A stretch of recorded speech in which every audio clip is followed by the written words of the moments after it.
अगर आपको रोज new new dramas और न्यू न्यू स्टोरीज देखनी है तो उसके लिए हमारे चैनल लवली एक्सप्लेन को सब्सक्राइब कर देना और साथ में बेल आइकन को दबा देना ताकि जैसे न्यू ड्रामा अपलोड हो सबसे पहले आपके पास पहुंच जाए। एंड अगर आपको हमारी वीडियोस अच्छी लगती हैं तो लाइक और शेयर करना और हाँ, कमेंट करके भी जरूर बताना कि आपको ड्रामा में से क्या सबसे ज्यादा पसंद आया है। तो चलो फिर बिना किसी देरी के स्टार्ट करते हैं स्टोरी को। ड्रामा की स्टार्टिंग में हमारे मेन लीड प्रोफेसर छाओ को देखते हैं। वो अपने फ्रेंड लियन के साथ एक वेडिंग अटेंड करने आया था। ब्राइड और ग्रूम को देख लियन कहता है, ये लड़का हमारी यूनिवर्सिटी के चेयरमैन का बेटा है। तुम कल से यूनिवर्सिटी ज्वाइन करने वाले हो। ये बस एक कोइंसिडेंस नहीं है। तुम अंदर जाकर मिलना चाहोगे उससे? प्रोफेसर छाओ कहता है, नहीं, मैं अभी फॉरेन से आया हूँ तो मुझे उस झमेले में नहीं फंसना। देन लियन उसे वाइन देता है। प्रोफेसर छाओ से देखने लगता है। लियन कहता है, डोंट वरी, इस ड्रिंक में नशा नहीं है। मुझे पता तुम्हें अल्कोहल से एलर्जी है। लेकिन दोनों एक घूंट पीते समझ जाते हैं कि इसमें नशा है। प्रोफेसर छाओ से घूरने लगता है। लियन कहता है, ब्रो और मत पियो। इधर ब्राइड याओ को देखते हैं जो हमारे ड्रामा की फीमेल लीड है। वो रेडी होने के बाद बाहर जाने लगती है, बट तभी ग्रूम युआन अपनी गर्लफ्रेंड जिंगसी को अंदर खींच कर ले आता है। तुम यहाँ क्यों आई हो? जिंगसी कहती है, क्या तुम्हें उससे प्यार हो गया है? युआन कहता है, तुम्हें तो अच्छे से पता है ना, मैं शादी सिर्फ अपने डैड की वजह से कर रहा हूँ क्योंकि उन्हें वो पसंद है। मैंने तो आज तक उसे छुआ भी नहीं। जिंगसी कहती है, तुम किसे फूल बना रहे हो? वो इतनी ब्यूटीफुल है। युआन कहता है, वो बस एक गुड गर्ल है बट बहुत बोरिंग है। वैसे भी उससे जितना दूर रहूंगा उसे फील होगा कि मैं उसे कितना लाइक करता हूँ। और मेरा बेड भी ऐसी जगह नहीं है जहाँ पर कोई भी आसानी से चढ़ जाए। देन उसे क्लोज कर किस करने लगता है। ये देखकर याओ सैड होकर ड्रिंक करते हुए बाहर आती है। सोचती है, युआन तुम्हारा प्यार झूठा था, तुम मेरे प्यार के लायक ही नहीं हो। वेडिंग रिंग को निकाल के फेंक देती है। तभी सामने से प्रोफेसर छाओ आ रहा था। एलर्जी की वजह से उसकी तबीयत भी बिगड़ने लगी थी। दोनों एक दूसरे से टकरा के गिरने वाले होते हैं बट एक दूसरे को पकड़ बच जाते हैं। याओ कहती है, युआन तुमने मेरे साथ ऐसा क्यों किया? तुम तो आज मेरे ग्रूम थे ना। प्रोफेसर छाओ कहता है, सॉरी, तुमने मुझे कोई और समझ लिया। फिर जाने लगता है तो याओ से खींच के अपने क्लोज कर लेती है। प्रोफेसर छाओ से अच्छे से देखने के बाद कहता है, तुम तो ब्राइड हो ना जिसकी फोटो बाहर लगी है? याओ कहती है, नहीं। फिर उसे किस करने लगती है। प्रोफेसर छाओ उसे किस करते रूम लेकर आता है। तभी गलती से उसके गाउन पर पैर रख देता है। सॉरी, वो कहती है, अब ये गंदा हो गया है तो इसे उतारने में मेरी हेल्प करो। प्रोफेसर छाओ उसकी गर्दन पे किस करने लगता है। यही सीन कट होके कुछ दिन बाद याओ को क्लास में बैठे देखते हैं। सोच रही होती, मॉम डैड को कैसे बताऊंगी कि मैं शादी से भाग गई हूँ। पहले मैंने उनको शादी के लिए मनाया था। तभी बेस्टी थिंकिंग आके कहती है, क्या सोच रही हो? वो कहती है, कुछ नहीं। वैसे आज क्लास में इतने सारे स्टूडेंट्स क्यों हैं? थिंकिंग कहती है, तुम्हें पता नहीं है क्या, आज यूनिवर्सिटी में न्यू प्रोफेसर आने वाले हैं और अभी उनका क्लास है। सुना है अब्रॉड में बहुत सारे अवार्ड जीते हैं और हमसे बस 3 साल बड़े हैं। ग्रुप में एक लड़की बता रही थी कि प्रोफेसर छाओ बहुत ही हैंडसम है। याओ कहती है, बस बस अब रहने भी दो, तुम्हारे तो मुंह से लाट टपक रही है। तभी प्रोफेसर छाओ अंदर आते हैं। उसे देख सारी लड़कियां तो पागल होने लगी थी। प्रोफेसर छाओ तो हमारी सोच से भी ज्यादा हैंडसम है। लेकिन याओ उसे देख शॉक्ड होती है कि यानी उस रात मैंने जिसके साथ वन नाइट स्टैंड किया था वो मेरा प्रोफेसर है। तब तक प्रोफेसर छाओ अपना इंट्रो देने लगते हैं। याओ फेस छुपाते सोचने लगती है कि टेंशन मत ले, इतने सारे स्टूडेंट्स के बीच उसे मुझे नोटिस ही नहीं किया होगा। लेकिन प्रोफेसर छाओ ने तो उसे पहले से ही देख लिया था। इवन उसे क्वेश्चन का आंसर देने के लिए भी कहते हैं। याओ को इस तरह देख एक लड़का कहता है, ये तो बाकी लड़कियों की तरह बस प्रोफेसर छाओ को देखने आई है, तो भला ये कैसे इसका जवाब दे पाएगी? तो इतने गुस्से में आके बहुत अच्छे से उसका आंसर देती है। लेकिन लड़का कहता है, ये तो हमारी बुक में है ही नहीं है। याओ कहती है, मैं ट्रेडिशनल ट्रीटमेंट के बारे में बोल रही हूँ। लड़का कहता है, बट हम तो मॉडर्न ट्रीटमेंट की बात कर रहे हैं।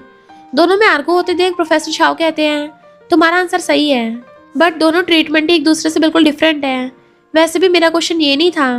फिर उसके पास आकर उसका आईडी कार्ड देखने लगता है। याओ तो बस उसे छुपने का ट्राई करती रहती है। बाद में प्रोफेसर छाओ उसका आईडी कार्ड को देख के उस दिन को याद करने लगता है। वन नाइट स्टैंड करने के बाद याओ भाग गई थी। प्रोफेसर छाओ ने उठने के बाद उसका आईडी कार्ड से नाम देख लिया था। देन बेड पे ब्लड देख सोचता है, यानी कल रात उसका फर्स्ट टाइम था। प्रेजेंट में प्रोफेसर छाओ कहता है, 1 महीने के बाद फाइनली तुम्हें ढूंढ लिया। तभी याओ आती है तो आईडी कार्ड को छुपाकर उसे बैठने का इशारा करता है। देन उसे टी पीने को देता है। याओ टी के बारे में बताने लगती है कि मेरे मॉम डैड ने भी ट्रेडिशनल मेडिसिन की स्टडी की है तो मुझे पता है। प्रोफेसर छाओ कहता है, ट्रेडिशनल मेडिसिन अच्छी है बट अभी वेस्टर्न मेडिसिन स्टडी करने का भी ऑप्शन है। यायो सोचती है ये भी मुझे उस नालायक युआन की तरह बातों में फंसाना चाहता है। फिर कहती है इससे आपका कोई लेना देना नहीं है। वो कहता है लेकिन मैं तुम्हारे बारे में जानना चाहता हूँ। तो सोचती है क्या इसने मुझे पहचान लिया होगा। कहती है प्रोफेसर छाओ आपकी एज होती जा रही है तो आपको ये टी खुद की हेल्थ के लिए भी बचा के रखनी चाहिए। फिर बहाने से जाने लगती है बट प्रोफेसर छाओ उसका हाथ पकड़ के रोक लेता है। तुम्हें ऐसा क्यों लगता है जबकि मुझे तो सब कुछ अच्छे से याद रहता है। यायो दोनों किसिंग के बारे में याद करते हुए एम्बैरस फील करने लगती है। प्रोफेसर छाओ कहता है तुम अभी भी एक्टिंग क्यों कर रही हो जैसे कि मुझे नहीं जानती। वो सोचती है इसने अगर मुझे पहचान लिया तो मैं तो यहाँ खड़े खड़े टपक जाऊंगी। और कहती है मुझे समझ ही नहीं आ रहा है कि आप क्या बोलने की कोशिश कर रहे हैं। प्रोफेसर छाओ से खींचते बैठा लेता है कि तुम मुझे ना पहचानने की एक्टिंग क्यों कर रही हो। मुझे अभी भी याद है तुम्हारे हाथ के पीछे एक मोल है। यायो एम्बैरस होकर कहती है अब ये मत बोलना कि तुम्हारी रिस्पॉन्सिबिलिटी अब मुझे लेनी पड़ेगी। प्रोफेसर छाओ छेड़ते हुए कहता है अगर हाँ कहूँ तो। यायो बिना कुछ कहे भाग जाती है। प्रोफेसर छाओ सोचता है मुझे इसके बारे में पता लगाना ही होगा। इधर यायो भी प्रोफेसर छाओ के बारे में सोचती हुई जा रही थी। तभी युआन उसे साइड में खींचकर कहता है इतने दिनों से मुझे कांटेक्ट क्यों नहीं किया। इवन मेरे कॉल का आंसर भी नहीं दे रही थी। यायो उनके साथ बिताए कुछ टाइम को याद करते सोचती है इसे अभी भी नहीं पता मैं शादी से क्यों भाग गई थी। युआन भी सोचता है ये अभी भी पहले की तरह बोरिंग है। कुछ ही शब्दों में शांत हो गई। कहता है तुम्हें लगा कि वेडिंग से भाग जाने की वजह से मैं तुम पे गुस्सा करूंगा। मैं गुस्सा नहीं हूँ। यायो सोचती है अभी भी मुझसे प्यार करने की एक्टिंग कर रहा है। ठीक है फिर मैं भी एक्टिंग कंटिन्यू करूंगी। युआन वेडिंग रिंग निकाल के देता है कि ये डायमंड रिंग सिर्फ तुम्हारी है। वो कहती है लेकिन तुम्हारा सच्चा प्यार तो कोई और है। युआन कहता है दूसरों की बकवास बातों पे यकीन मत करो। मैं कसम खाता हूँ कि मैं सिर्फ तुमसे शादी करना चाहता हूँ। यायो कहती है बट मैं अभी हमारे रिश्ते के बारे में सोचना चाहती हूँ। तो युआन उसकी बात मांग के रिंग का बॉक्स थमा के चला जाता है। तभी उसे उल्टी आने लगती है तो प्रोफेसर छाओ से हैंकी देता है। यायो उसे देख चलने लगती है। वो रोकते हुए पूछता है क्या तुम्हारे पीरियड सही टाइम पे हो रहे हैं। ये सुन के याओ एकदम हैरान इशारा करती है यानी मैं प्रेग्नेंट हूँ। फिर प्रेगनेंसी टेस्ट कराने पर उसे पता चल जाता है कि वो 1 मंथ प्रेग्नेंट है। तो कहती है मैं इतनी अनलकी कैसे हो सकती हूँ। फिर ये बात प्रोफेसर छाओ को बताती है तो वो पूछता है क्या ये बच्चा मेरा है। तो कहती है और नहीं तो क्या। प्रोफेसर छाओ कहता है उस दिन के लिए सॉरी मैं टल्ली हो गया था तो वो सब हो गया। वो पूछती है तुम्हें मुझ पर डाउट नहीं हो रहा है कि मैं तुमसे झूठ बोल रही हूँ। वो कहता है मुझे याद है वो तुम्हारा फर्स्ट टाइम था। इस वजह से तुम्हें अपनी स्टडी नहीं छोड़नी चाहिए। अगर चाहो तो तुम सर्जरी भी करा सकती हो। वो सोचती है सारे लड़के एक जैसे होते हैं सब कुछ बस अपने फायदे के लिए करते हैं। लेकिन कहता है ये सब मैं तुम्हारी भलाई की वजह से बोल रहा हूँ। देन गुस्से से उठ के जाने लगती है तो प्रोफेसर छाओ कहता है अभी तक मेरी बात पूरी नहीं हुई है। सेकंड ऑप्शन भी है चलो शादी कर लेते हैं। यायो कहती है पिछली बार मैं अपनी वेडिंग से इसलिए भाग गई थी क्योंकि वो लड़का अपनी गर्लफ्रेंड को बुलाकर रूम में मजे कर रहा था। इसलिए मुझे किसी भी लड़के पर भरोसा नहीं है। प्रोफेसर छाओ कहता है मुझे पता है बट मैं उनसे अलग हूँ। देन अपने बारे में बताने लगता है। साथ में ये भी कहता है कि प्रोफेसर की जॉब बस अपनी खुशी के लिए करता हूँ। कुछ सालों बाद अपना फैमिली बिजनेस ज्वाइन करने वाला हूँ। अगर हम शादी कर लेते हैं तो मैं हस्बैंड के साथ साथ डैड का फर्ज भी अच्छे से निभाऊंगा। प्रेगनेंसी के टाइम तुम घर पे रह के अच्छे से स्टडी कर सकती हो। मैं हमेशा तुम्हें सपोर्ट करूंगा। या वो सोचती है हम तो सर्जरी के बारे में बात कर रहे थे फिर ये सीधा शादी और डेटिंग की बातें कर रहा है। तभी प्रोफेसर छाओ कहता है वैसे भी सर्जरी कराना तुम्हारी बॉडी के लिए सही नहीं होगा। मेरे हिसाब से सेकंड ऑप्शन ही बेस्ट है। फिर भी फाइनल डिसीजन तुम्हारा होगा। या वो सोचती है अगर मॉम डैड को मेरी प्रेगनेंसी के बारे में पता चला तो वो दोनों हर्ट हो जाएंगे। बट अगर मैं प्रोफेसर छाओ से शादी कर लेती हूँ तो वेडिंग से भागने के लिए बहाना मिल जाएगा। देन कहती है मैं सेकंड ऑप्शन चुनती हूँ। प्रोफेसर छाओ कहता है कल कॉलेज के बाद तुम्हें पिक कर लूंगा। फिर नेक्स्ट डे यायो प्रोफेसर छाओ को फॉर्मल कपड़ों में देख इम्प्रेस होती है कि कितना हैंडसम है। फिर कहती है मैंने तो कैजुअली कुछ भी पहन लिया अभी चेंज करके आती हूँ। बट प्रोफेसर छाओ से रोकते हुए कहता है कोई जरूरत नहीं है तुम इनमें भी अच्छी लग रही हो। रहा सवाल फॉर्मल कपड़ों का तो फिर कोट टाई उतार कर कहता है लो अब मेरे भी कैजुअल कपड़े हो गए। यायो याद करती है कि एक दिन युआन उसे अपने फ्रेंड से मिलवाने के लिए जाने लगा था बट उसके ऐसे कपड़ों में देख के आता है क्या तुम मेरे फ्रेंड्स के सामने मेरा मजाक बनवाना चाहती हो। यायो कहती है 1 मिनट रुको मैं चेंज करके आती हूँ। पर युआन कहता है रहने दो तुम्हें जाने की जरूरत ही नहीं है। प्रेजेंट में यायो सोचती है युआन से प्रोफेसर छाओ कितना डिफरेंट है। क्या मैं भी किसी से प्यार पाने के काबिल हूँ। तभी प्रोफेसर छाओ आस्ते के कार में बैठने कहता है नेक्स्ट सीन में दोनों मैरिज सर्टिफिकेट ले रहे थे। यायो पूछती है, ये तुम्हारी फर्स्ट शादी है ना? वो कहता है, हाँ चाहे तो चेक कर लो। तो कहती है, जरूरत नहीं है। वो कहता है, हाँ ये मेरी फर्स्ट शादी है। फिर मैरिज सर्टिफिकेट लेकर कहता है, Mrs Shao happy wedding. Yayo smile करती है। बाद में प्रोफेसर शाओ को सर्टिफिकेट की फोटोज लेते देख पूछती है तो वो कहता है, पेरेंट्स को सेंड करके बताना चाहता हूँ कि अब मैं मैरिड हूँ। वैसे अभी तक मैं तुम्हारे मॉम डैड से नहीं मिला हूँ। यायो कहती है, वो तो अब्रॉड में है। फिर सोचती है, अगर उन्हें पता चला कि मैंने शादी से भागने के बाद दूसरा लड़का ढूंढकर शादी भी कर लिया है तो अच्छे से डांट पड़ेगी। प्रोफेसर शाओ कहता है, यूनिवर्सिटी के पास ही मेरा घर है, अगर तुम चाहो तो शिफ्ट हो सकती हो, इससे मैं तुम दोनों का अच्छे से ध्यान रख पाऊंगा। वो कहती है, तुम श्योर हो ना? मैंने कहा ना, तुमसे शादी करने का फैसला मैंने जल्दबाजी में नहीं लिया है। देन उसे कार्ड देख के कहता है, इसे अपने पसंद का कुछ भी सामान बाय कर लेना। वो मना करती है तो प्रोफेसर शाओ उसके हाथों में कार्ड पकड़ा के कहता है, अब तुम दोनों मेरी रिस्पॉन्सिबिलिटी हो और तुम्हें भी धीरे धीरे इसकी आदत पड़ जाएगी। यायो कहती है, ठीक है, पर फिलहाल मैं हमारी शादी को सीक्रेट रखना चाहती हूँ। प्रोफेसर शाओ सैड होकर पूछता है, क्या मुझसे शादी करना इतना एम्बैरेसिंग है? वो कहती है, नहीं, मैं बस कॉलेज में हमारे बारे में गॉसिप होते हुए देखना नहीं चाहती। तो वो कहता है, ठीक है। वो सोचती है, वैसे भी युआन से अभी तक पुराना हिसाब क्लियर नहीं किया है। फिर उसे बाय बोल के चली जाती है। नेक्स्ट डे यायो ऑफ कैंपस के लिए एप्लीकेशन देने आती है, बट जिंगजी जो इस डिपार्टमेंट में थी और यायो के सीनियर भी, वो बहाने से यायो की एप्लीकेशन को रिजेक्ट कर देती है। यायो सोचती है, तुमसे तो अभी पुराना हिसाब भी नहीं छुट्टा किया। प्रोफेसर शाओ मैसेज कर इस बारे में पूछता है तो कहती है, एक पिग ने मेरा रास्ता रोक लिया। वो कहता है, क्या मेरी हेल्प चाहिए? यायो कहती है, नहीं, मैं हैंडल कर लूंगी, तुम अपना काम कर लो। प्रोफेसर शाओ रीड करने के बाद सोचता है, लेकिन मैं तो पहले से यहाँ पर आ गया हूँ। फिर वहीं पे वेट करने लगता है। अंदर यायो कहती है, लेकिन पहले तो ऐसा कोई रूल नहीं था। जिंगजी अभी बहाने बनाए जा रही थी तो यायो जानबूझ के युआन के बारे में बताने लगती है कि हम दोनों ने तो कब के सुलह कर लिया है, इवन मैं उसी की वजह से ऑफ कैंपस रहना चाहती हूँ ताकि लेट नाइट हम साथ रह सके। जिंगजी सुनकर गुस्से से कहती है, इसमें मैं तुम्हारी कोई हेल्प नहीं कर पाऊंगी। यायो कहती है, फिर तो मुझे युआन से हेल्प लेना होगा। देन कॉल कर कहती है, हस्बैंड मैं ऑफ कैंपस के लिए एप्लीकेशन दे रही हूँ, लेकिन सीनियर जियांग से रिजेक्ट कर रही है, इसलिए क्या तुम मेरे लिए उससे बात कर सकते हो? बाहर खड़ा प्रोफेसर शाओ ये सुनकर बहुत हर्ट होता है। युआन कहता है, तुम अचानक रात भर घर से बाहर रहना क्यों चाहती हो? वो कहती है, सिर्फ तुम्हारे साथ ज्यादा टाइम स्पेंड करने के लिए। युआन कहता है, ठीक है। ये सुनकर जियांग से साइन कर देती है। यायो कहती है, पिछली वेडिंग में तो तुम नहीं आई थी, लेकिन अगली बार तुम्हारे लिए वीआईपी टेबल बुक करके रखूंगी। देन बाहर आती है तो सामने प्रोफेसर शाओ को देख शॉक्ड होती है। नेक्स्ट सीन में दोनों प्रोफेसर शाओ के घर आते हैं। वो यायो को बैठाते हुए पूछता है, क्या तुम उसे अभी भी लाइक करती हो?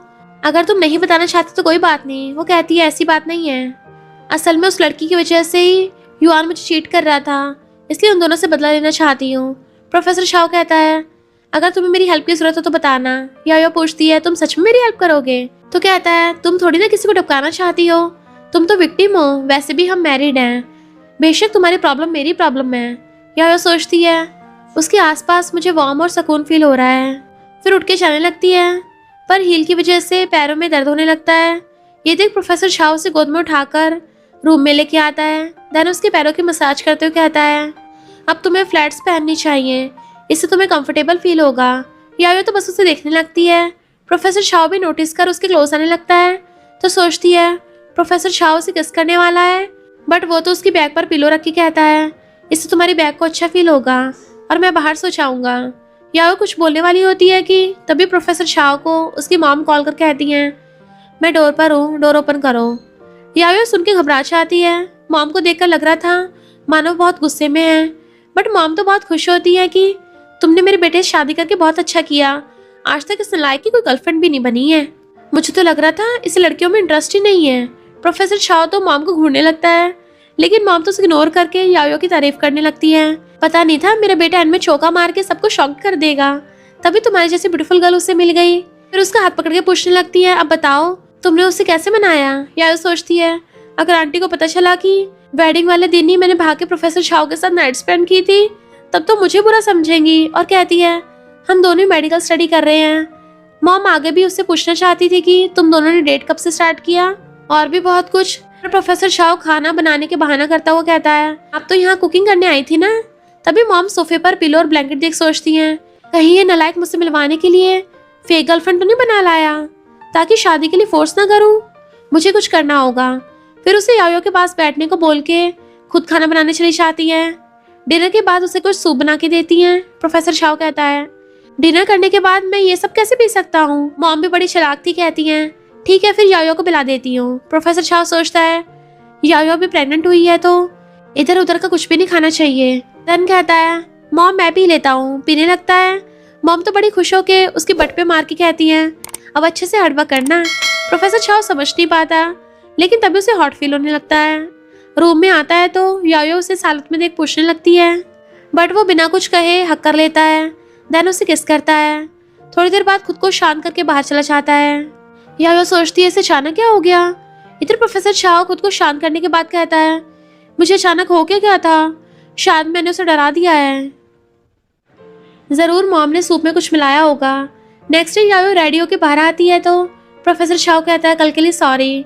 वो कहती है कोई बात नहीं। प्रोफेसर शाओ कहता है क्या मैं तुम्हें ड्रॉप कर दूं? वो कहती है नहीं स्टूडेंट्स हमें साथ में लेके गॉसिप करेंगे। प्रोफेसर शाओ कहता है यूनिवर्सिटी के पीछे ड्रॉप कर दूंगा। देन उसे यूनिवर्सिटी के बाहर पीने के लिए सूप देता है। वो कहती है तुम्हें कैसे पता मुझे मीठा पसंद नहीं है? तो कहता है क्योंकि अभी तुमने एक घूंट में सारा सूप पी लिया है, जबकि उस दिन सिर्फ एक घूंट पिया था। देन लिप्स क्लीन करने आता है तो सोचती है क्या फिर से मुझे किस करने वाला है, लेकिन वो तो लिप्स क्लीन करने लगता है तो सोचती है लगता है मैं कुछ ज्यादा सोच रही हूँ। चली जाती है। प्रोफेसर शाओ सोचता है पहली मुलाकात में मुझे लगा ये एक वाइल्ड कैट है, बट अब पता चला ये तो लिटिल रैबिट जैसी है। नेक्स्ट सीन में दोनों बेस्टीज लैब में काम कर रही थी। टिंग टिंग पूछती है आज तुम इतना ब्लश क्यों कर रही हो? यायो बहाना बनाने लगती है तो टिंग टिंग कहती है बट मुझे तो लग रहा है जैसे तुम किसी को डेट कर रही हो, कहीं तुमने चुपके से बॉयफ्रेंड तो नहीं बना लिया है ना? तभी जिंगसी आके डांटने लगती है। टिंग टिंग कहती है तुम बस स्टूडेंट्स काउंसिल प्रेसिडेंट हो, खुद को टीचर समझने की गलती मत करो। जिंगसी कहती है मैंने तो पहले से टीचिंग असिस्टेंट के लिए एप्लीकेशन सबमिट कर दिया है, इसलिए मुझे टीचर बुलाने के लिए रेडी रहना। तभी यायो का भाई जिन एक स्केलेटन लेकर आता है। यायो छुपने लगती है, बट जिंगसी जिन के साथ बात करने के लिए उस स्केलेटन को छूने चाहती है, लेकिन जिन उसका हाथ हटा के गुस्सा करते हुए कहता है ये मेरा खास मॉडल है, इसलिए अपने गंदे हाथों से दूर रखो। यायो अभी उसके सामने आना नहीं चाहती थी, इसलिए पेट दर्द होने का बहाना करके जाने लगती है, पर जिंगसी पैर आगे करके उसे गिराने की कोशिश करती है। तभी जिन उसे पकड़ लेता है। इसी चक्कर में स्केलेटन भी गिर के टूट जाता है। जिन उसे देख शॉक्ड होता है कि सिस्टर तुम यहाँ। ये दोनों सिस्टर वर्ड सुन के शॉक्ड होते हैं कि न्यू इंस्ट्रक्टर यायो का भाई है। यायो पूछती है तुम अचानक वापस क्यों आ गए? मॉम डैड को पता है? वो कहता है हाँ तुम्हारे स्कूल से मुझे पर्सनल इन्वाइट किया गया है, तुम्हारी तरह बिना बताए भाग कर नहीं आया हूँ। अब मॉम डैड ने भी परमिशन दे दी है, इसलिए अब मैं खुद अपने होने वाले ब्रदर इन लॉ का टेस्ट लूंगा। यायो कहती है मॉम डैड को इस बारे में मत बताना। जिंगसी कहती है तुमने इसे डैमेज किया है, इसलिए अब तुम्हें पनिश किया जाएगा। जिन कहता है कोई बात नहीं, मैं कंपनसेट कर दूंगा। जिंगसी कहती है तुम बस जूनियर टीचर हो। जिन कहता है तो क्या हुआ? यायो पूछती है इसका मतलब तुम अकेले नहीं आए हो? जिन कहता है बिल्कुल नहीं, मॉम डैड इतनी दूर थोड़ी ना अकेले आने देते। यायो हैरान होकर बड़बड़ाने लगती है कि वो आज के प्रोफेसर डैड है। देन कहती है सीनियर तुम जो चाहो वो पनिशमेंट दे सकते हो। जिंगसी कहती है इतनी आसानी से तुम्हें माफ नहीं किया जाएगा। तभी न्यू प्रोफेसर जो यायो के डैड हैं गुस्सा कर सबको चुप करा देते हैं। तभी प्रोफेसर शाओ आता है। ये देख यायो सोचती है सब खत्म हो गया, अब तो मैं गई काम से। प्रोफेसर शाओ के पूछने पे जिंगसी सारी बात बताती है तो प्रोफेसर शाओ डैड से कहते हैं सीनियर आप प्लीज इस मैटर को मुझ पे छोड़ दीजिए, आपका क्लास है तो अभी के लिए चाहिए, बाद में सारी बात क्लियर कर दूंगा। नेक्स्ट सीन में सारे डैड से मिलने आते हैं। डैड कहते हैं अब मैं दोबारा कभी भी इस यूनिवर्सिटी में कॉपरेट नहीं करूंगा। तभी प्रोफेसर शाओ जियांगसी से कहता है तुम्हारे एप्लीकेशन को कैंसिल कर दिया गया है, अभी तुम यहाँ से जाओ। डैड कहते हैं इतनी आसानी से जाने क्यों दिया, मैं उन दोनों के पेरेंट्स से मिलना चाहता हूँ। प्रोफेसर शाओ कहता है सब कुछ की रिस्पॉन्सिबिलिटी मैं लेता हूँ। डैड के पूछने पर प्रोफेसर शाओ कहता है मैं यायो की फैमिली हूँ, उसका हस्बैंड। ये सुनकर डैड के साथ साथ जिन भी शॉक्ड हो जाता है। जिन कहता है तो तुम वही हो जिसने मेरी सिस्टर को किसी और के साथ मिलकर चीट किया है। यायो कहती है डैड अब बस भी करो। ये सुनकर प्रोफेसर शाओ पूछता है क्या बुलाया तुमने? यायो कहती है वो मेरे डैड है। जिन कहता है सिस्टर डैड ने सही कहा, वो जानबूझ के तुम्हें बुली करती रहती है, इतनी छोटी सी बात के लिए तुम्हें पनिश करना चाहती थी। तभी मॉम भागती हुई आकर यायो की फिक्र करने लगती हैं। इवन डैड को भी डांटने लगती हैं कि उसने मेरी बेटी को बुली किया है, तुम उसे जाने कैसे दे सकते हो। डैड कहते हैं सारी गलती प्रोफेसर शाओ की है। मॉम पूछती है वो कौन है। तभी प्रोफेसर शाओ खुद का इंट्रो देने लगता है। मॉम तो उसकी हैंडसमनेस को देख के इम्प्रेस हो जाती हैं। तुम तो इतने यंग एज में प्रोफेसर बन गए हो, क्या तुम मैरिड हो? याओ तो अपनी मॉम को देखने लगती है कि अभी तो गुस्सा कर रही थी और अचानक बदल गई। प्रोफेसर शाओ कहता है मैं मैरिड हूँ। ये सुनकर मॉम थोड़ी अपसेट हो जाती हैं। याओ कहती है ये मेरा हस्बैंड है। मॉम पूछती है सच में? तभी प्रोफेसर शाओ इशारा कर कहता है उनसे बात करो। देन उन्हें टी सर्व कर देता है। याओ कहती है प्रोफेसर शाओ मेरे मॉम डैड ऐसे हैं, तुम्हें भी डरा दिया ना? वो कहता है नहीं नहीं, अंकल आंटी के बीच के रिलेशन बहुत अच्छा है। डैड कहते हैं हम कंट्री वापस आए हैं ताकि तुम्हें साथ में वापस ले जा सके। याओ कहती है डैड मैं यहीं पे स्टडी करना चाहती हूँ। तो कहते हैं नहीं मैं इसकी परमिशन नहीं दूंगा, अगर फिर से कोई तुम्हें बुली करे तो कोई भी तुम्हारी हेल्प के लिए नहीं होगा। तभी मॉम मारती हुई कहती हैं तो इतना नौटंकी क्यों कर रहे हो, मुझे तो डरा ही दिया। मेरी बेटी वापस नहीं जाना चाहती, शर्त तो शर्त होती है। याओ कहती है मतलब? मॉम कहती है आने से पहले हमने शर्त लगाई थी, अगर तुमने आने से मना कर दिया तो हम सभी यहाँ पे शिफ्ट हो जाएंगे। बट डैड यूनिवर्सिटी के पास रहना चाहते हैं और मैं टाउन के अंदर ही विला बाय करना चाहती हूँ। याओ कहती है मुझे पता है आप दोनों मुझे बहुत प्यार करते हैं, इसलिए मुझे हट होते हुए देखना नहीं चाहते हैं, पर अब मैं बड़ी हो गई हूँ। प्रोफेसर शाओ कहता है आप दोनों टेंशन मत लीजिए, मैं इसे हर प्रॉब्लम से प्रोटेक्ट करूंगा। मॉम कहती हैं वरना हम दोनों तुम्हें नहीं बख्शेंगे। जिन कहता है मैं ब्रदर इन लॉ पे नजर रखूंगा। बाहर आने के बाद याओ उसका कान पकड़ के कहती है बदमाश हो गए हो। तभी प्रोफेसर शाओ से एक इनविटेशन देकर कहता है जब मैं अब्रॉड में था तब रिसर्च के लिए यहाँ पर गया था तो उन्होंने मुझे इनवाइट किया है, तुम मेरे बदले जाकर अपने स्केलेटन को फिर सही कर सकते हो। जिन तो इनविटेशन देके कहता है इसे पाना बहुत ही मुश्किल है, ब्रदर इन लॉ आप तो कमाल की हो। देन मॉम डैड के साथ चला जाता है। प्रोफेसर शाओ याओ को हक कर कंफर्ट फील करता है। तभी तिंग तिंग दोनों को साथ में देख शॉक्ड हो जाती है कि मॉर्निंग में मेरा गैस गलत नहीं था। प्रोफेसर शाओ से हाय कहता है। बाद में तिंग तिंग याओ की क्लास लेने लगती है कि मैंने सर्टिफिकेट भी ले लिया है और मुझे बताया तक नहीं। याओ कहती है क्या तुम गुस्सा हो, तुम्हें तो प्रोफेसर शाओ पसंद है ना? वो कहती है तुम ये क्या सोच रही हो, मेरे लिए सबसे इम्पोर्टेंट तुम्हारी खुशी है, तो तुमने युआन के साथ ब्रेकअप कर लिया? वो कहती हाँ, क्योंकि वो वेडिंग वाले दिन ही जियांगसी के साथ बिजी था। तिंग तिंग शॉक्ड होकर कहती है इसका मतलब जियांगसी का बॉयफ्रेंड युआन है, इसलिए उसके पास भी सेम तुम्हारे जैसी रिंग थी। छोड़ो इन बातों को, आखिर तुम प्रोफेसर शाओ से कैसे मिली? याओ कहती है वेडिंग से भागने के बाद उसे टकरा गई थी, ऊपर से मैंने थोड़ा ड्रिंक भी कर लिया था। तो तिंग तिंग कहती है ओ माय गॉड, यानी तुम्हारा प्रोफेसर शाओ के साथ अंडरस्टैंड हो चुका है। अगर अभी तुमने मुझे बताया कि तुम प्रेग्नेंट हो तो ये जानकर तो मुझे शॉक नहीं लगेगा। याओ कंफ्यूज होकर पूछती है तुम्हें कैसे पता? तिंग तिंग ये सुन के ऑलमोस्ट बेहोश होने वाली थी, इसलिए अब तुम दोनों साथ में रहने वाले हो? याओ कहती है हाँ, मुझे घर जाके सामान भी पैक करना होगा। तिंग तिंग कहती है वो तो मुझ पे छोड़ दो। याओ से थैंक यू करती है। बाद में उसे छोड़ने आती है तो कहती है अब तो प्रोफेसर शाओ मेरा ब्रदर इन लॉ हुआ, तो क्या तुम उन्हें बोल के मुझे एग्जाम में पास करा सकती हो? याओ कहती है बिल्कुल नहीं, दोनों हंसी मजाक कर रहे थे। तभी प्रोफेसर शाओ आता है और तिंग तिंग को थैंक यू करता है। देन याओ से कहता है घर चले। नेक्स्ट सीन में दोनों घर आते हैं। घर को सजा हुआ देख के याओ पूछती है क्या ये मेरे लिए? प्रोफेसर शाओ कहता है अगर तुम्हें अच्छा लगा तो हाँ। याओ कहती है अब मैं खाना बनाने जा रही हूँ। प्रोफेसर शाओ रोकते हुए कहता है नहीं लिटिल रैबिट, मैं डिनर बना लेता हूँ। याओ कहती है लिटिल रैबिट कौन है? फिर उसके पास आके कहती है कुछ तो हेल्प कर सकती हो ना? प्रोफेसर शाओ से एप्रन देते हुए कहता है इसी पहनाने में मेरी हेल्प कर दो। याओ पहनाने लगती है बट उसकी हार्ट बीट तो तेज हो गई थी। देन प्रोफेसर शाओ डिनर बना के लाता है। दोनों एक दूसरे को छेड़ते हुए डिनर करने लगते हैं। रात में तिंग तिंग वॉइस मैसेज करके याओ से पूछती है क्या आज रात प्रोफेसर शाओ को हक करके सोने वाली हो? वो मना करती हुई कहती है नहीं, हम अलग अलग सोते हैं। तिंग तिंग कहती है प्रोफेसर शाओ जैसे हैंडसम लड़का आसपास है, फिर भी तुम्हें उसकी कदर ही नहीं है। पहला बच्चा हो जाने के बाद दूसरा बच्चा भी कर लेना, वरना प्रोफेसर शाओ का टैलेंट वेस्ट हो जाएगा। तभी प्रोफेसर शाओ अंदर आके याओ को पीने के लिए मिल्क देता है तो पूछती है क्या तुमने सब कुछ सुन लिया? वो कहता है अपनी बेस्टी के साथ प्राइवेट टॉपिक पर बात करना नॉर्मल बात है, फिर चला जाता है। याओ जल्दी से तिंग तिंग को रिप्लाई करती है कि तू कहीं भी कुछ भी बड़बड़ कर देती है, देख प्रोफेसर शाओ ने सब सुन लिया। तिंग तिंग पूछती है पार्ट टाइम जॉब का क्या करेगी? वो कहती है अभी तो नहीं छोड़ सकती क्योंकि स्टाफ कम है, कुछ दिनों बाद डिसाइड करूंगी। नेक्स्ट डे तिंग तिंग से इसी बारे में बात करते हुए जा रही होती है, तभी युआन आकर रोक लेता है कि कल के बारे में सब कुछ पता चला, जियांगसी के साथ साथ मेरा एप्लीकेशन भी कैंसिल कर दिया गया है। सुना है न्यू प्रोफेसर तुम्हारा रिलेटिव है? याओ कहती है तो तुम इसलिए मेरे पास आए हो? ठीक है, मौका देख के बात कर लूंगी। युआन उसे हक कर कहता है चलो साथ में डिनर करते हैं। यायो दूर कर मना करने का ट्राई करती है लेकिन वो नहीं सुनता। तभी प्रोफेसर छाओ आके काम का बहाना करता है।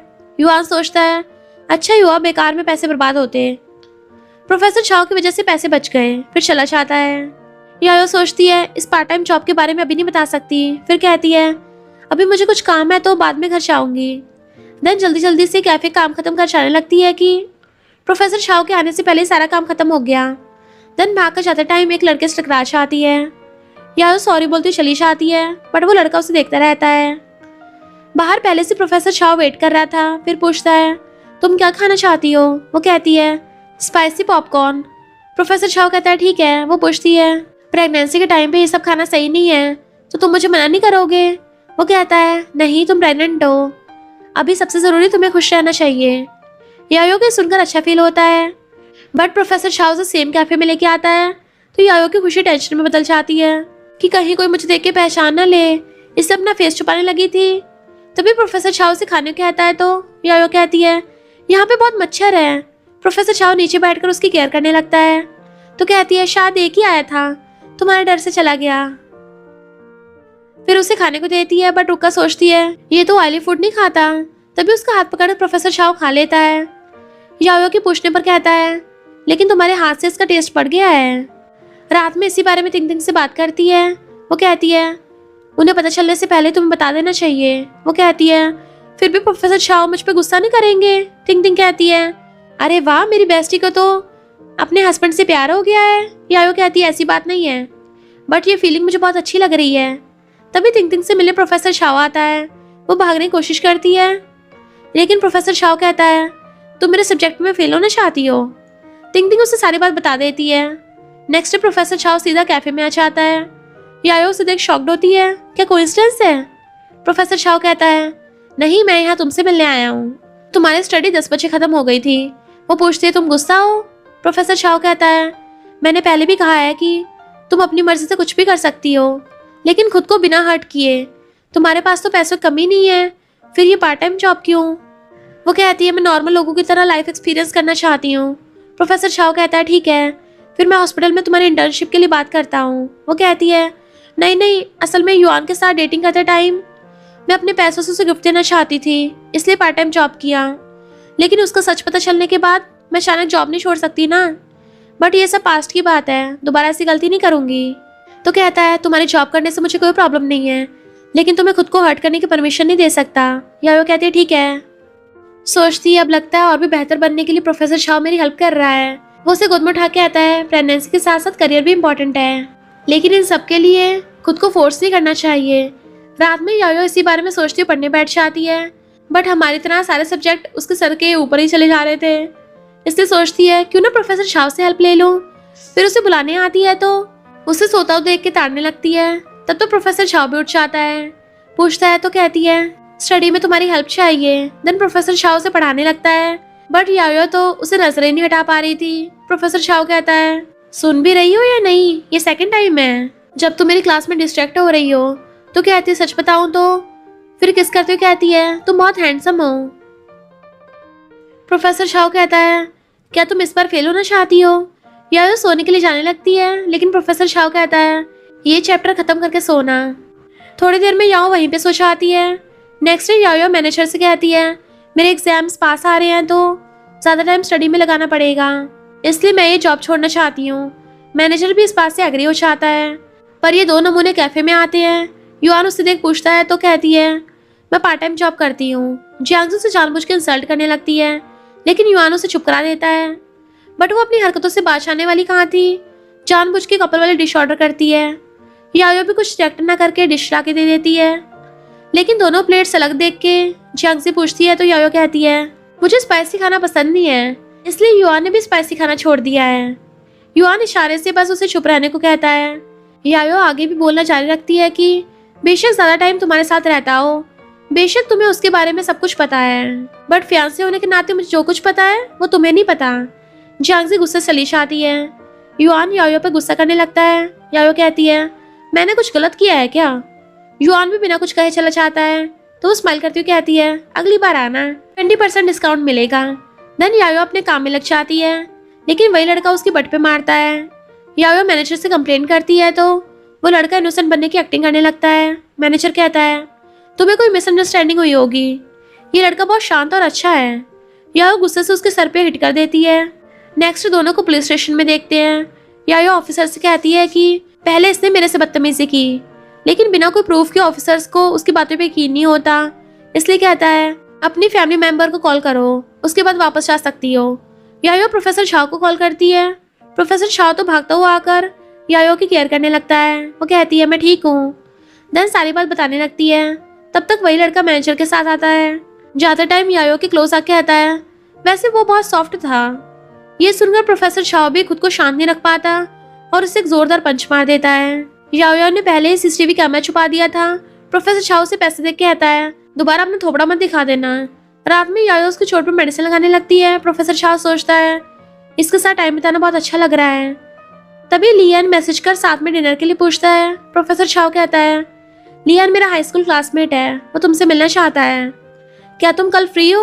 वो हाँ में मुंडी हिलाती है तो प्रोफेसर शाह कहता है उसके रिप्लाई में ओके लिख दो, मेरा पासवर्ड ये है। तो सोचती है इसका मतलब तो मैं तुमसे प्यार करता हूँ। फिर शर्माने लग जाती है। तुम खुद इसका रिप्लाई कर दो। बाहर आके ये सोच सोच के ब्लश करने लगती है। प्रोफेसर शाह का फोन पासवर्ड बहुत ही अजीब है। नेक्स्ट डे दोनों लियान से मिलने आते हैं। लियान आते प्रोफेसर शाह की टांग खींचने लगता है कि अरे यार 30 की एज में तुम्हें इतनी ब्यूटीफुल वाइफ कैसे मिल गई? मुझे तो लगा था कि तुम लाइफ टाइम सिंगल ही रह जाओगे। प्रोफेसर शाह यायो का हाथ पकड़ लेता है। लियान तो रुकने का नाम ही नहीं ले रहा था। यायो सोचती है प्रोफेसर शाह की मॉम ने भी सेम बात बोली थी, शायद वो इस बेबी की वजह से मेरे साथ है। देन वॉशरूम का बहाना कर चली जाती है। लियान पूछता है अरे यार क्या मैंने कुछ गलत बोल दिया? प्रोफेसर शाह कहता है तुम्हें क्या लगता है? वो कहता है मैं तो नॉर्मली हर टाइम तुम्हारी टांग खींचता रहता हूँ। पहले मुझे ये बताओ तुम मुझसे मिले कैसे, क्योंकि मैं जितना तुम्हें जानता हूँ खुद से तो किसी को लाइक नहीं कर सकते तुम। वो कहता है हमारा वन नाइट स्टैंड हुआ था। ये सुन के तो लियान का गुल्ला हो जाता है। ब्रो मुझे पता नहीं था तुम इस टाइप के इंसान हो। प्रोफेसर शाह कहता है इस टॉपिक पे और बात नहीं करना चाहता। लियान कहता है तुम कर सकते हो पर हम बात भी नहीं कर सकते। क्या उसने खुदा के बताया कि वो प्रेग्नेंट है? प्रोफेसर शाह कहता हाँ, लेकिन शादी करने का आइडिया मेरा था। मैं अभी तक उसको जितना भी जान पाया हूँ इससे साफ पता चल रहा है कि वो इस बारे में झूठ नहीं बोलेगी। वैसे सारा क्रेडिट तुम्हारा है, उसने तुम्हारे ड्रिंक देने की वजह से सब हुआ। लियान कहता है मेरा इससे कोई लेना देना नहीं है, दोबारा कभी भी तुम्हारे साथ ड्रिंक नहीं करूंगा। तो तुमने रिस्पॉन्सिबिलिटी लेने के लिए उससे शादी की है। प्रोफेसर शाह हाँ करता है और ये बात यायो सुन के सैड हो जाती है। पूरी बात ना सुने बिना ही चली जाती है। लियान कहता है फिर तुम आगे क्या करोगे? हमेशा तो इस तरह नहीं रह सकते हो ना। प्रोफेसर शाह कहता है उसने सिर्फ रिस्पॉन्सिबिलिटी की वजह से मुझसे शादी की है, अगर वो हमेशा साथ रहना चाहती है तो मुझे कोई प्रॉब्लम नहीं है। इधर यायो तिंग तिंग कॉल करके सैड होकर सारी बात बताने लगती है। तिंग तिंग कहती है तुम्हारी आवाज से ऐसा लग रहा है मानो तुम्हें प्रोफेसर शाह से प्यार हो गया है। बस तुम ये बताओ तुम्हें ये बात अभी तक फील हुई या नहीं? यायो कहती है बट वो मेरे साथ सिर्फ इसलिए अच्छा है क्योंकि उसे इस बच्चे की रिस्पॉन्सिबिलिटी लेनी पड़ रही है। अगर वो मुझे लाइक नहीं करता तो मैं भी उसे इस बच्चे की वजह से साथ रहने के लिए फोर्स नहीं करूंगी। हालांकि इन दोनों उसने मेरी बहुत हेल्प की है, इवन खुद से प्यार करना भी सिखाया है। अगर ये बच्चा ही ना रहे तो उसे भी फोर्सफुली रहना नहीं पड़ेगा। टिंग टिंग कहती है तुम्हारे दिमाग में आखिर चल क्या रहा है? लेकिन याओ बिना कुछ बोले चली जाती है। तभी प्रोफेसर शाह से हर जगह ढूंढते हुए बाहर आता है। इवन उसे कॉल भी करता है बट वो कॉल नहीं उठाती। बाद में टिंग टिंग से मिलने आती है और बातों बातों में कहती है क्या तुम कल मेरे साथ हॉस्पिटल चलोगी? टिंग टिंग शॉक्ड होकर पूछती है कहीं तुम सच्ची का तो नहीं सोच रही हो? याओ कुछ नहीं बोलती। नेक्स्ट डे डॉक्टर से मिलने के बाद बाहर आती है तो पता चलता है वो रेगुलर चेकअप के लिए आई थी। मॉम और बेबी दोनों हेल्दी हैं। टिंग टिंग कहती है तो क्या तुम सच में प्रोफेसर शाह के साथ रहना नहीं चाहती? वो कहती है एक ना एक दिन तो अलग होना ही है, क्यों ना उसे टाइम से पहले किया जाए ताकि बाद में कोई ज्यादा हर्ट भी ना हो। टिंग टिंग अफर्ट फील कराते हुए कहती है चलो तुम्हें कहीं ले चलती हूँ। इधर प्रोफेसर शाह के पास भी पेमेंट का मैसेज आता है। ये देख शॉक होकर सोचता है यायो हॉस्पिटल गई है, फिर उसे मिलने के लिए भागता है। इधर टिंग टिंग यायो को अपने ब्लाइंड डेट पर लेकर आती है। वो कहती है तुम्हारी ब्लाइंड डेट पे मेरा क्या काम, ये बहुत एम्बैरेसिंग हो जाएगा। टिंग टिंग कहती है घबराओ मत, मैंने उसे भी अपने साथ साथ अपने फ्रेंड को लेकर आने को बोल दिया है, फिर तुम्हें एम्बैरेस फील नहीं होगा। देन वॉशरूम चली जाती है। प्रोफेसर शाह भी उस कैफे में पहुंच गया था। सामने यायो को बैठा देख कॉल करता है। यायो घबराती हुई कॉल रिसीव करती है तो पूछता है तुम हॉस्पिटल गई थी? यायो शॉक्ड होकर पूछती है तुम्हें कैसे पता? प्रोफेसर शाह के बताने पर से पता चल जाता है। तब तक तिंग तिंग का ब्लाइंड डेट भी आ गया था। प्रोफेसर छाओ से देख शॉक्ड होता है।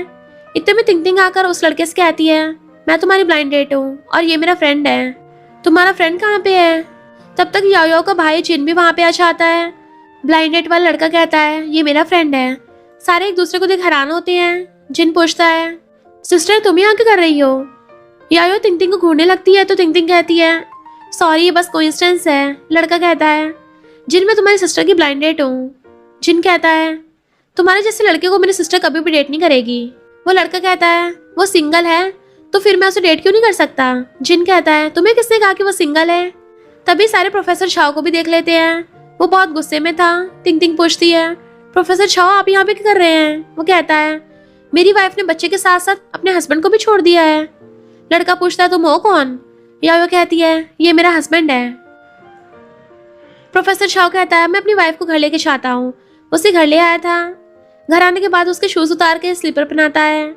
या वो सारी कंफ्यूजन दूर करती है कि ब्लाइंड डेट तिंग तिंग की थी, मैं बस उसके साथ गई थी। प्रोफेसर छाओ को कुछ ना बोलते देख सोचती है, कोई खास रिएक्शन नहीं है, इसको सिर्फ बच्चे की चिंता है। तो कहती है, बेबी ठीक है। फिर जाने लगती है तो प्रोफेसर छाओ से बैक हक कर लेता है। तुमने लियान के साथ मेरी बातें सुन ली थी ना? याओ को कुछ ना बोलते देख कहता है, मैं तुम्हें सॉरी कहना चाहता हूँ, मेरी वजह से तुम्हें हर्ट हुआ है। याओ कहती है, वैसे तुमने कुछ गलत भी नहीं बोला है। प्रोफेसर छाओ से किस कर कहता है, आई लाइक यू। मैं इतनी जल्दी कन्फेस नहीं करना चाहता था, पर तुम ओवर थिंकिंग करके मुझे छोड़ के चली गई।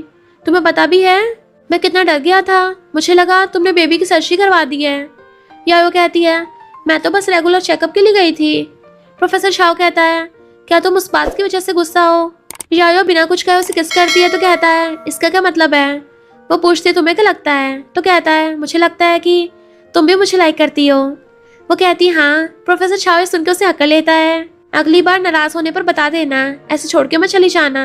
देन उसे किस करने चाहता है। तभी यायो के पेट में दर्द होने लगता है। प्रोफेसर छाओ जल्दी से उसे हॉस्पिटल लेके आता है। डॉक्टर बताती है कि मूड स्विंग्स की वजह से दर्द हो रहा था, टेस्ट हो जाने के बाद घर जा सकती हो। प्रोफेसर छाओ कहता है, तुम रेस्ट करो, मैं घर से कुछ सामान लेके वापस आता हूँ। उसके जाते ही यायो तिंग तिंग कॉल करती है तो तिंग तिंग कहती है, घर जाने के बाद प्रोफेसर छाओ ने क्या किया? वो तो बहुत जेलस था। यायो कहती है, उसका तो पता नहीं, बट एक्साइटमेंट की वजह से मैं हॉस्पिटल पहुंच गई हूँ। दोनों बात कर ही रहे थे कि इतने में प्रोफेसर छाओ वापस आ जाता है।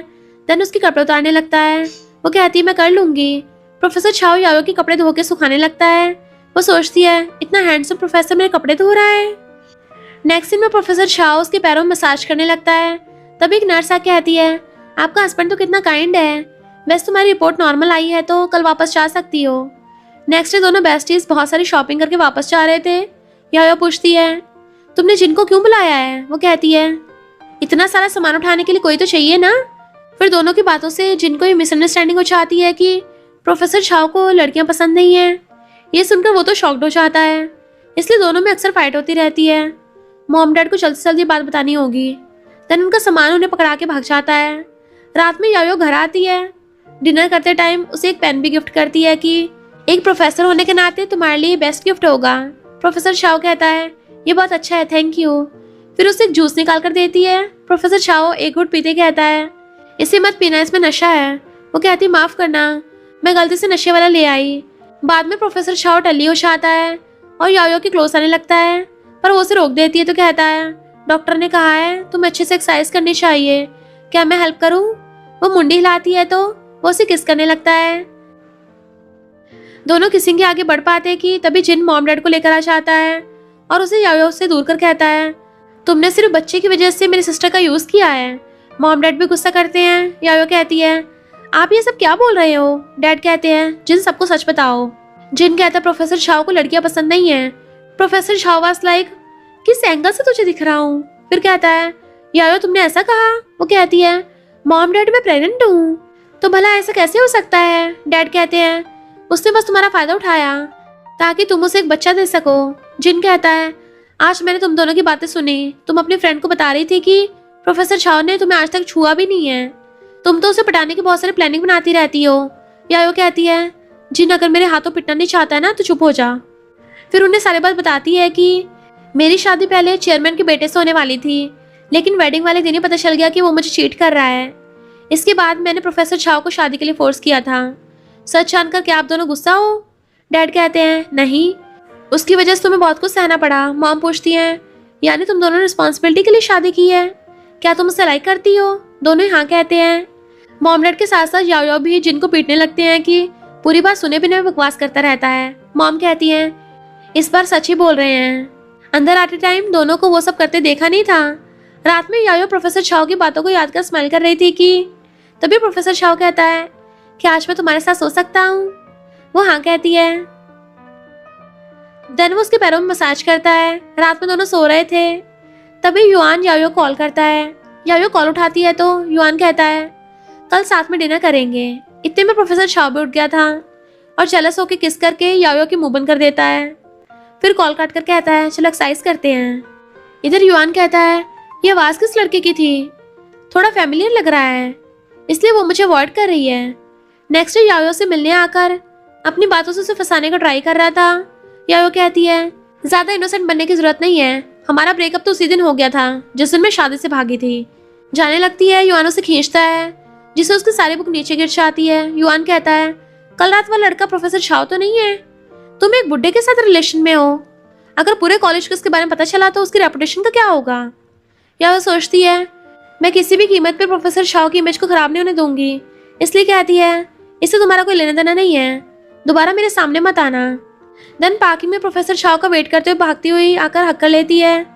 पूछने पर कहती है युआन आज मुझसे मिलने आया था। प्रोफेसर छाओ उसकी चिंता करने लगता है तो कहती है मैं ठीक हूँ, अब मैं उसे देखना भी नहीं चाहती, बल्कि हमारे रिलेशन के बारे में सोचना चाहती हूँ।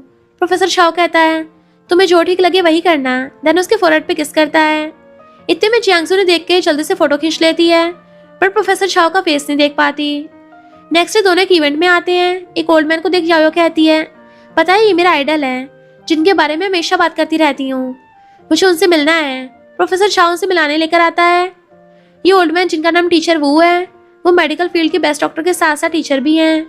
प्रोफेसर छाओ को देख बहुत खुश होते हैं क्योंकि प्रोफेसर छाओ उनका बेस्ट स्टूडेंट रह चुका है।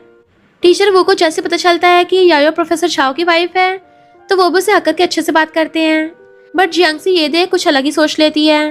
देन दोनों की फोटो खींच लेती है। इवन याओ प्रेग्नेंट है कि नहीं इस बात को श्योर होने के लिए एक लड़की को उस पर चूज कराने कहती है। लड़की भी जानबूझ के उसके ड्रेस पे चूज करा देती है।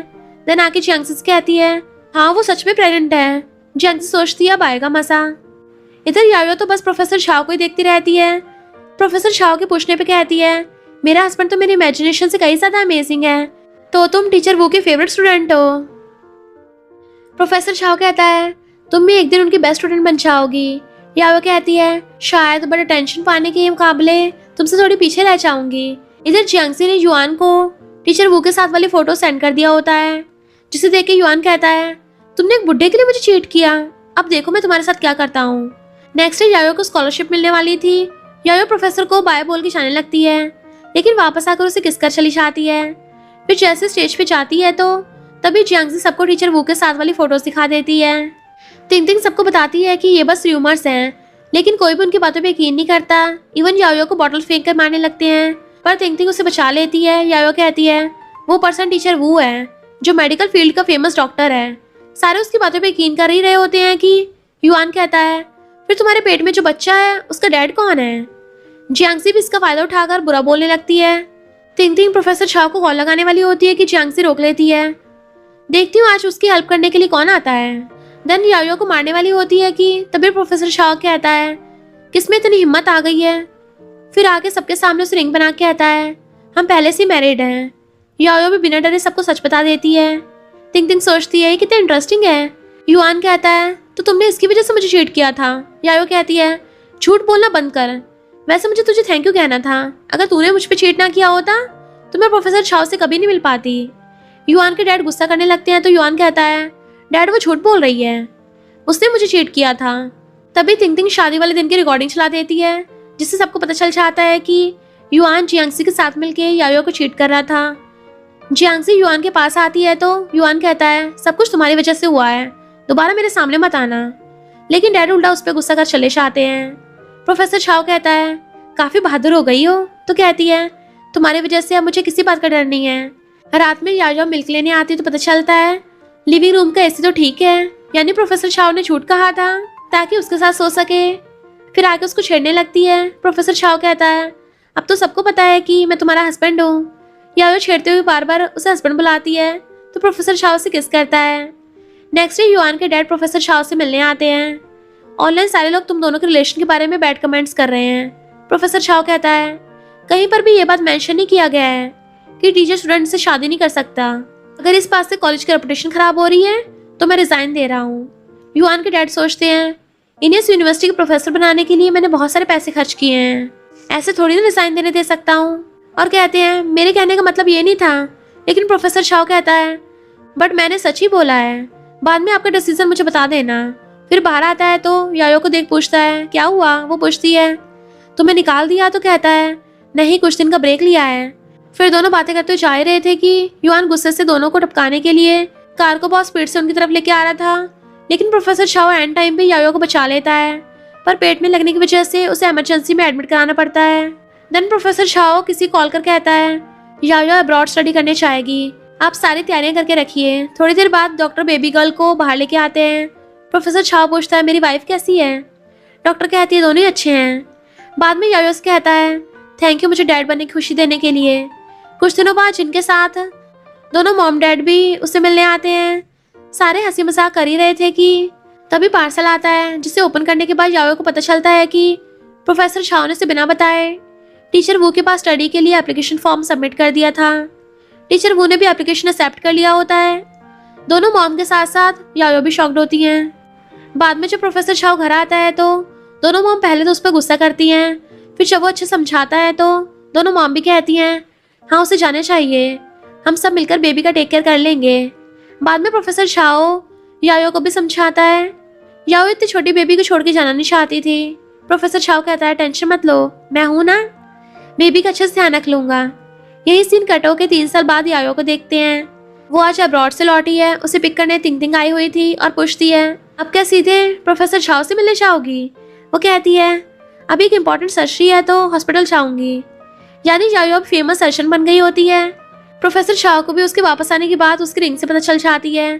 क्योंकि वो सर्जरी में बिजी थी तो प्रोफेसर शाओ उसके आने का वेट करता है। यायो बाहर आने के बाद अपने कैबिन आकर रिंग को ढूंढने लगती है। तभी बाहर से प्रोफेसर शाओ कहता है कैसे ढूंढ रही हो। दोनों एक दूसरे को इतने दिनों बाद देख के हैप्पी होते हैं। प्रोफेसर शाओ नील डाउन होकर उसे वेडिंग के लिए प्रपोज करता है। यायो भी रिंग पहनाकर हाँ कहती है। नेक्स्ट दोनों की शादी के दिन को देखते हैं। दोनों बहुत ही ब्यूटीफुल लग रहे थे। तभी उनकी बेटी रिंग बॉक्स लेके आती है। दोनों एक दूसरे को रिंग पहना के किस करते हैं और इसी ब्यूटीफुल सीन के साथ ड्रामा की हैप्पी एंडिंग होती है। और इसी के साथ इस स्टोरी का एंड हो जाता है। अगर आपको ये स्टोरी पसंद आई हो तो लाइक शेयर और कमेंट करते जाना। तो बस थोड़ा सा इंतजार करना, फिर मिलेंगे न्यू स्टोरी में।